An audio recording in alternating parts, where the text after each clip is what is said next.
साथ संगत जी, प्यार से कहना। धन निरंकार जी, स्वागत है आप सभी का आपके ही चैनल पर। यहाँ हर रोज़ मैं आपके लिए एक नई साखी लेकर आती हूँ। आज फिर से हाजिर हूँ मैं आप सभी के लिए एक नई साखी लेकर। तो चलिए आज की साखी सुनते हैं। साथ संगत जी, रमाकांत जी की सन 1986 में पुराने शहर में एक परचून की दुकान थी। दुकान की बिक्री बहुत अच्छी होती थी।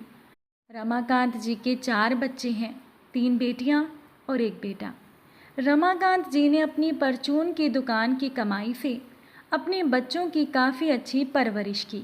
तीनों बेटियां पढ़ लिख कर अपने पैरों पर खड़ी हो गई और उनका विवाह भी अच्छे घरों में हुआ। परंतु रमाकांत जी का बेटा पढ़ने में बहुत कमज़ोर था। उसका रुझान पढ़ाई की तरफ ना होकर राजनीति में था। उसने अपनी 12वीं तक की पढ़ाई बड़ी मुश्किल से पूरी की। रमाकांत जी अपने बेटे के भविष्य को लेकर परेशान रहने लगे। उसका किसी काम में दिल नहीं लगता था। समय बीतता गया और 10 साल निकलने के बाद रमाकांत जी का बेटा शादी लायक हो गया। अब रमाकांत जी की उम्र भी 50 पार कर चुकी थी और दुकान उनसे संभाली नहीं जा रही थी। लिहाजा रमाकांत जी ने उस दुकान को बेच दिया और उससे जो रकम उन्हें मिली उसके साथ साथ जो भी पैसा रमाकांत जी ने अपने भविष्य के लिए जोड़ रखा था, इन दोनों को मिलाकर रमाकांत जी ने अपने बेटे के लिए एक बहुत अच्छी जगह मकान लेकर उसे दे दिया। अब रमाकांत जी के पास उनकी जमा पूंजी कुछ भी नहीं थी।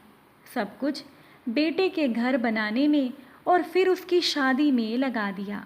इसके कुछ ही समय के बाद रमाकांत जी की पत्नी की भी मृत्यु हो गई। अब रमाकांत जी सारा दिन अकेले घर में रहते थे। उन्होंने सोचा कि क्यों ना कुछ काम कर लिया जाए और रमाकांत जी एक बैंक के एटीएम पर नौकरी करने लगे। वहाँ से उन्हें 4,000 रुपये महीना मिल जाता था और साथ में कुछ पेंशन भी मिल जाती थी। उनके हाथ में 2 पैसे आने लगे। परंतु रमाकांत जी के पैसों के कारण उनके घर में कलेश होने लगा। उनके बहू और बेटा सोचने लगे कि ये पैसे रमाकांत जी को घर खर्च के लिए दे देने चाहिए। उनका बेटा और बहू उन पर दबाव बनाने लगे। अब रमाकांत जी ने डबल शिफ्ट करनी शुरू कर दी। डबल शिफ्ट करने से उन्हें 8,000 रुपये महीना मिलने लगे, जिसमें से आधे पैसे वो घर के खर्च में देने लगे। परंतु उनके बेटे और बहू का लालच बढ़ता ही गया। वो चाहते थे कि रमाकांत जी अपनी सारी कमाई उन्हें दे दें। लिहाजा घर में बहुत ज़्यादा झगड़ा होने लगा। एक दिन झगड़ा काफ़ी बढ़ गया और उनके बेटे ने उन्हें यहाँ तक कह दिया कि आपने मेरे लिए किया ही क्या है। अब ये शब्द माता पिता को तोड़ देते हैं। एक बेटा जब अपने पिता से ये शब्द कहता है तो पिता टूट जाता है। रमाकांत जी को ये शब्द ऐसे चुभे कि उन्होंने घर छोड़ दिया और वो अपने बड़े भाई के साथ रहने लगे। दिन में डबल शिफ्ट की ड्यूटी करने के बाद उन्हें रात को सिर्फ सोने का ही आसरा चाहिए था, जो उन्हें अपने बड़े भाई के घर पर मिल गया था। परंतु कुछ साल बीतने के बाद उनके बड़े भाई का परिवार भी बड़ा हो गया। उनके बच्चों की शादियां हो गई, घर पर पोते पोतियां हो गए और घर छोटा पड़ने लगा। उनके बड़े भाई भाभी ने तो कुछ नहीं कहा, परंतु रमाकांत जी को खुद ही ये महसूस होने लगा कि अब उनकी सोने की चारपाई की जगह उस घर में नहीं है। रमाकांत जी बहुत समझदार थे, तो बिना कहे ही उन्होंने अपना कहीं और आसरा ढूंढना शुरू कर दिया। अब उन्हें तो रात को केवल सोने के लिए जगह चाहिए थी और सुबह शाम की 2 रोटी। उनकी तीनों बेटियां उन्हें अपने पास रखने के लिए तैयार थी, परंतु आत्मसम्मान की बात बीच में आ गई।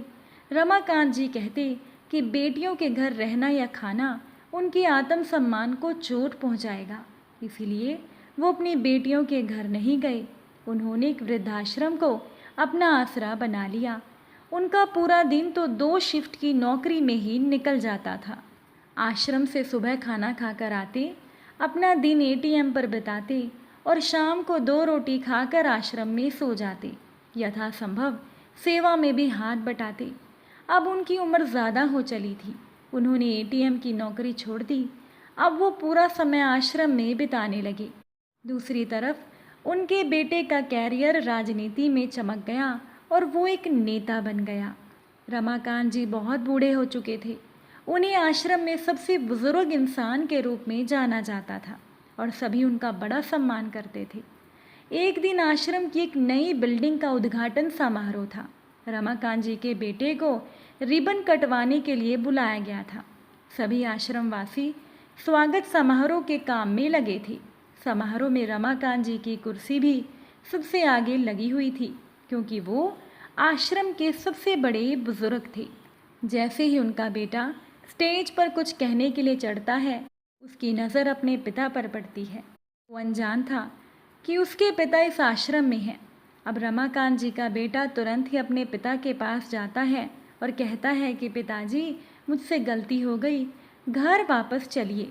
देखिए, अब मैं बहुत बड़ा नेता बन गया हूँ। अब मेरे घर में किसी चीज़ की कोई भी कमी नहीं है। कि तभी रमाकांत जी ने अपनी कुर्सी घुमाई और कहा कि मेरा तो कोई बेटा है ही नहीं, और वो आराम से अपने कमरे में चले गए। और रमाकांत जी अपने कमरे में बैठकर सोचने लगे कि ऐसी औलाद से अच्छा है कि इंसान बे औलाद रहे। साथ संगत जी, आज की साखी आपको कैसी लगी कमेंट में ज़रूर बताइएगा। अगर अच्छी लगी हो तो वीडियो को लाइक ज़रूर कीजिएगा। फिर मुलाकात होगी आप सभी से एक नई साखी के साथ। साथ संगत जी, प्यार से कहना, धन निरंकार जी।